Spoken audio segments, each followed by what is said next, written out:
Good morning, college chemistry. We're here to take a look at experiment number 14, which is the determination of R, the gas constant. You've hopefully done the pre-lab questions, and at some point we'll do the post-lab questions as well. The procedure that I'm going to do is a different procedure and different reaction because of the chemicals that we have and some of the equipment that we have. Actually makes it a little bit easier, in my opinion, than the one listed in the book. We would have done this one as a lab, so you guys would have done this one under normal circumstances. But since it is a different procedure, if you look at page 183 on your lab report, you will be collecting different information than is what is listed on page 183. But I will give you that information as we go, and then you will still need to do some similar calculations to determine the gas constant R. All right, I have the setup here. This is a gas collection tube. You won't be able to see it on the video, but it is a graduated cylinder looking thing, except it's actually upside down because it is going to be for collecting gas and measuring the volume of a gas instead of measuring the volume of a liquid. It's actually very similar to our burette that we used in the titration lab. I also have our two chemicals that we will be reacting. I have some 6 molar hydrochloric acid. I would have actually used only 3 molar with you guys, partially for safety's sake and partially for quantity's sake. I don't have as much of this, but I'm going to use, and I'm going to be shooting for approximately 10 milliliters of the 6 molar acid.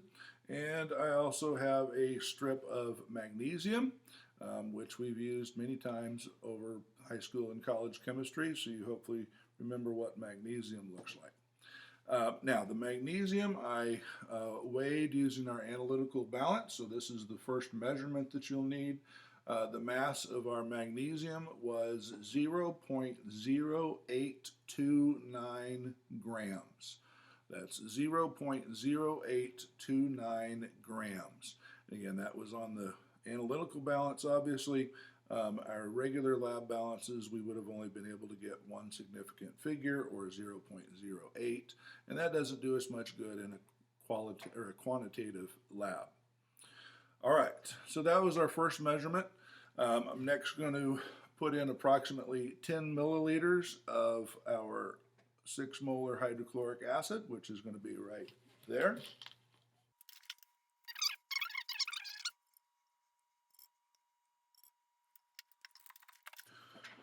Okay, and again, when we measure this volume, we do need to be a little bit careful because it is upside down. Again, you guys won't be able to see this, but our volume of our 6 molar hydrochloric acid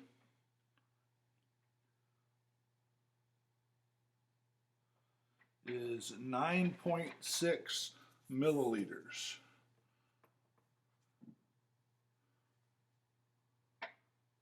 And I can get one more significant figure with that, actually, so hold on. Let's call it 9.58 milliliters.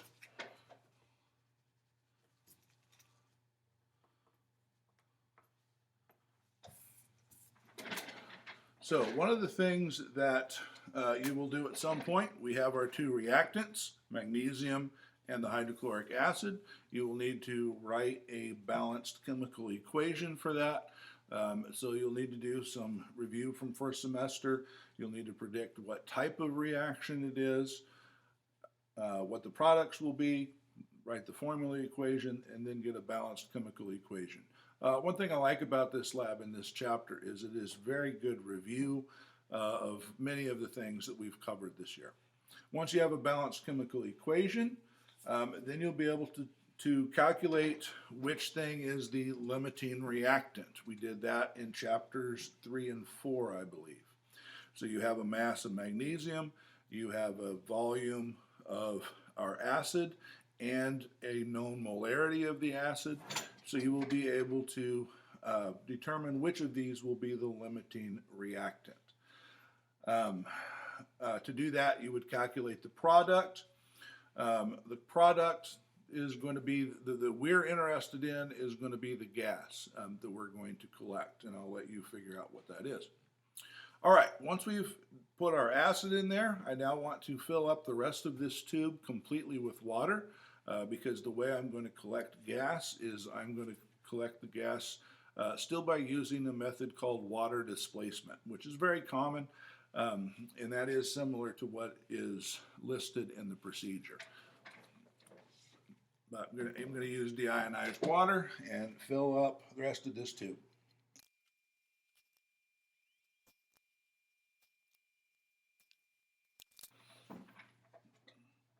Okay, once we have our gas collection tube filled up completely with water, which you can't see the brim there, but it's full, nothing surprising there. What I have with the magnesium strip, I have it tied to a string, and this string is fed through a stopper.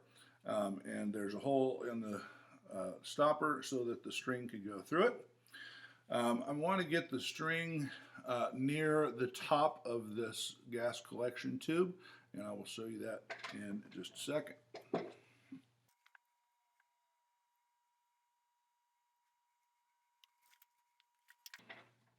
Okay, now I have the magnesium at the top of that, but below or in between the top of the measuring tube and the last graduation mark. There's a space there. Now at this point I'm going to invert this so that, again, if we think about what we have, our concentrated acid is going to be down here still, our magnesium is up there. In order for that reaction to take place, we do need to get a mixture and for the acid to reach that magnesium. So I am going to turn this upside down. The other thing that we'll do is, because this is a glass tube, we want this end up so that the gas that is formed will collect here. So I'm going to invert this. Because there's a hole in the stopper, I am going to submerge it in a beaker of water here so that I don't actually lose any of the water itself, because that obviously would affect the measurement.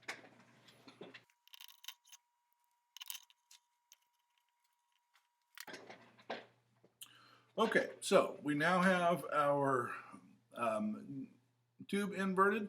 One thing that will not be able to come through on the video, but we can actually see the mixing of the hydrochloric acid in our tube, and we can see it actually working its way down and getting closer and closer to our magnesium. One of the things that I will try to zoom in on and show is when it actually starts to hit the magnesium, we can actually see the reaction well.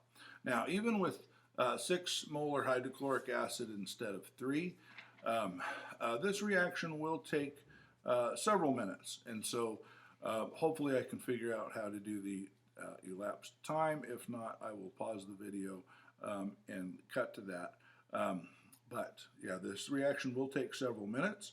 I am just seeing my first bubbles here from the magnesium.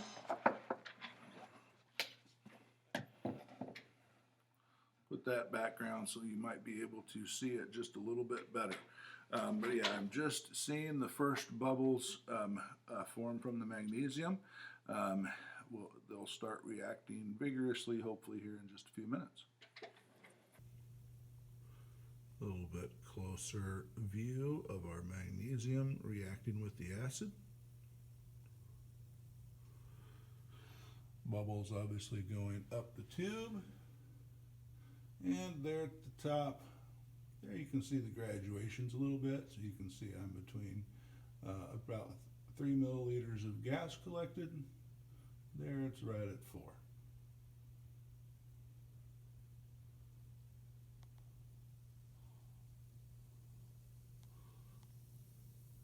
And now we got our reaction definitely going kind of in full swing.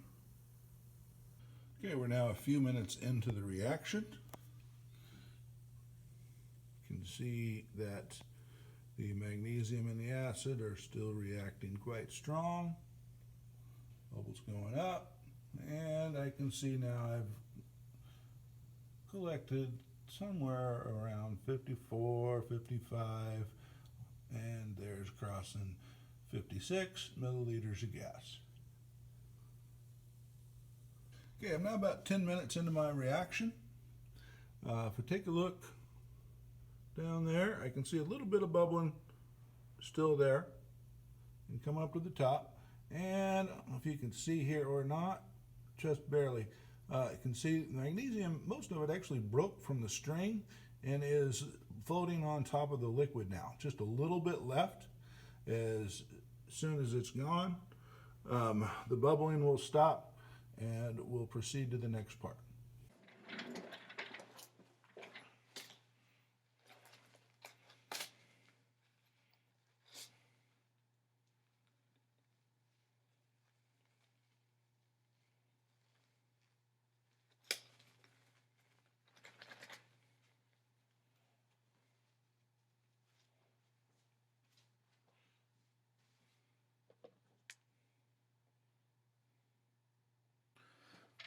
Okay, that total reaction took approximately 15 minutes.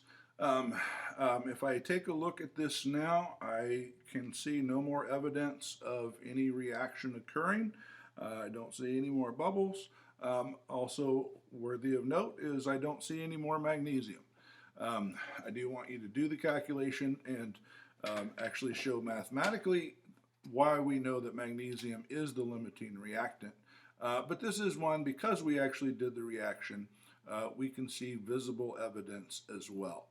Now, we're going to measure the volume here in a few minutes, but I can see that very roughly it's approximately 88 milliliters of gas that we collected here. You can hopefully see the meniscus line there in the back of my hand. I'm not sure which is easier, maybe on the blue shirt. But yeah, the meniscus is right there, which is approximately 88 milliliters. We will get another significant figure from that in just a second. But now my reaction is complete.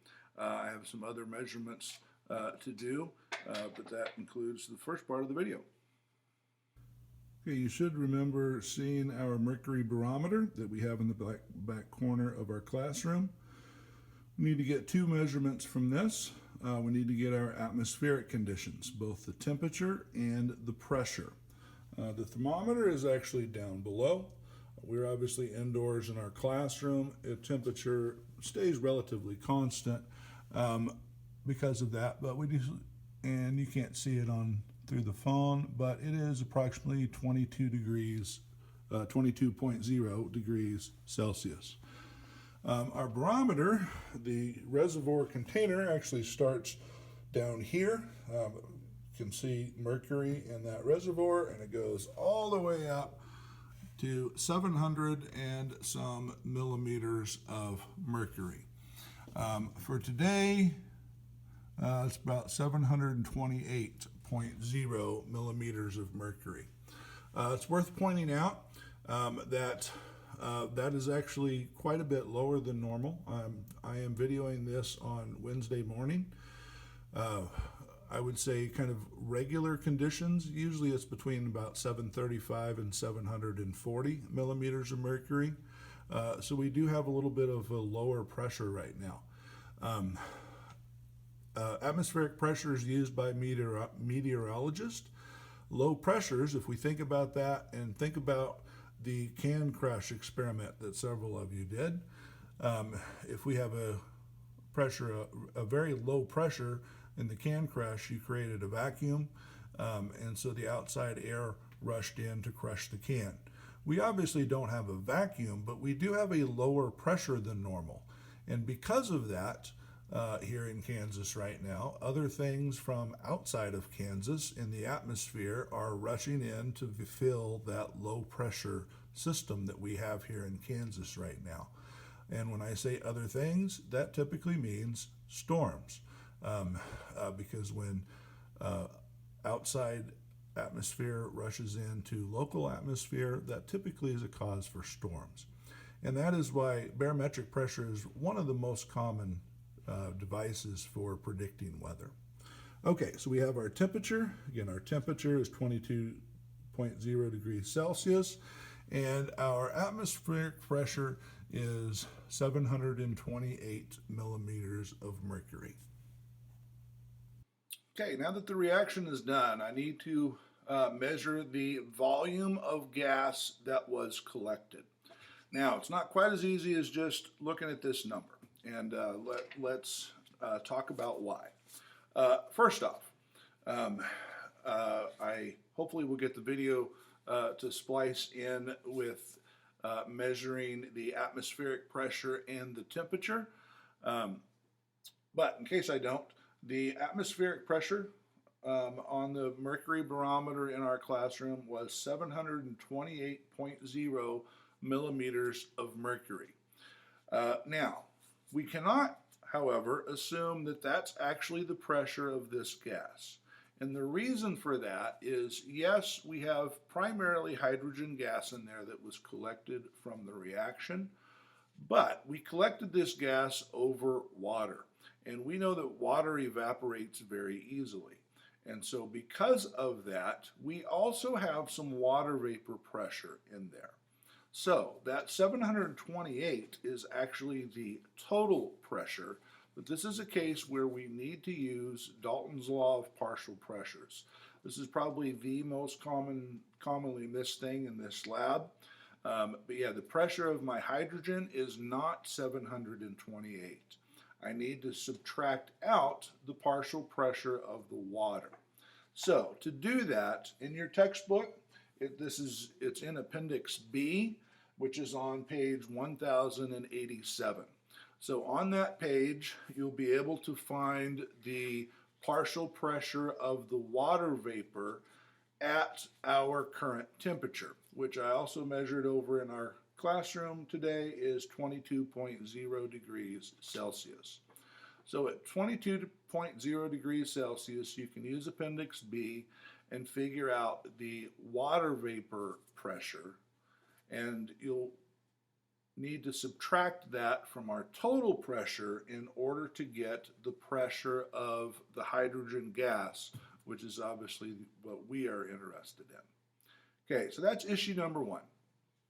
Second issue with volume is, because I'm collecting this over water, I actually want to use, I have a graduated cylinder filled with water here in the sink that I'm going to use as a column of water, but I need to get that level with the top so that my pressures on both sides, inside and outside the tubes, are equal.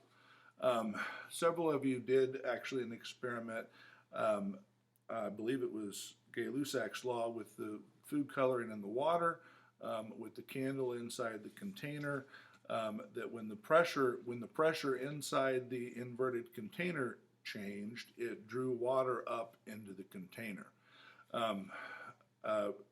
We essentially want to not have that effect because of this, and so we need that water layer level. It doesn't have a huge impact in our case, but because this is a quantitative lab, I do want to take every precaution. I'm just going to top this off a little bit. I am wearing gloves. Again, if we think about from a safety perspective what happened, I started with hydrochloric acid and magnesium. The magnesium's gone.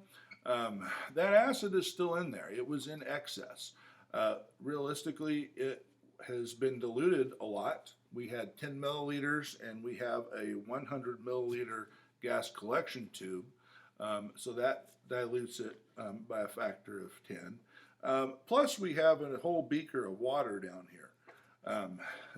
And so it is very much diluted. It's nowhere near 6 molar acid anymore, but it is a strong acid, and there is acids in this beaker.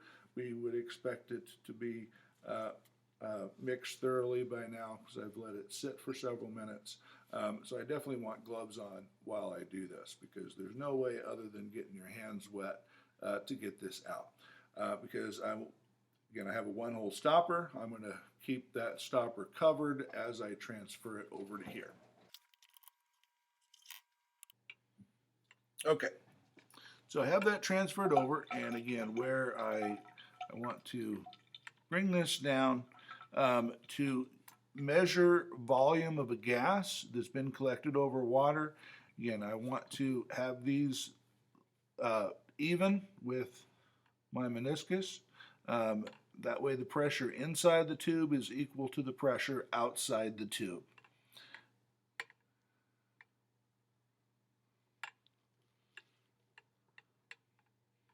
And the volume collected, let's see, a little bit over 88. I'm going to call that 88.2 milliliters.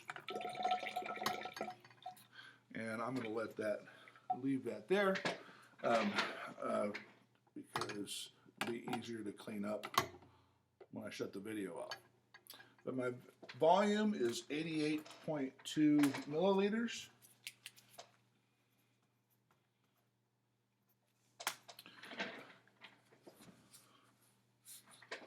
Okay, at this point, you're going to be ready for several calculations. If we think about what we have the mass of magnesium, and we have the initial volume of the hydrochloric acid.